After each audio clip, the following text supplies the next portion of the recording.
আপনার ইপিবির figure SI কোডের figure নিয়ে একটু ছিল, অথবা এটা রিকনসিডার করতে আমি বলে দিয়েছি যত শীঘ্র সময় এটা করবে। আর একটা প্রজেকশনও করতে বলেছি, হলো তো প্রজেকশন করবে আগামী বছরের কথা হয়, কারণ ওরা ওয়ার্কআউট করেছে। বোর্ড মিটিং হওয়ার পর এটা বোর্ড মিটিং এগুলো অ্যাপ্রুভ করতে, আমি আনঅফিসিয়াল এগুলো বলবো না। তো ওরা করেছে, এই ডেটা রিকনসাইল করেছে। ডেটা গ্যাপ ছিল, যেটা অনেক আগেই আপনারা দেখেছেন, তাই না? বাংলাদেশ ব্যাংক ডাটা মানে এসআই কোডের ডাটার সাথে ইপিবির ডাটা ওটা রিকনসাইল হয়ে গেছে, ওটা ওয়ার্ক করবে। এটা মেইনলি এখন এসআই কোডের ডাটাকেই বেস করে, কারণ ওই ফিগারটা হলো সবচেয়ে বেশি।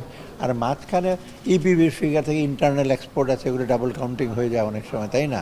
আমি এত ডিটেল বলবো না, ওইটা হয়ে যায়, ওইগুলো সব ইসে করা হবে, অ্যাভয়েড করা হবে। সেকেন্ডলি প্রজেকশন জিডিপির ফিগারটাও আমি দেখছি কোনো রিফ্লেকশন হয় কি না।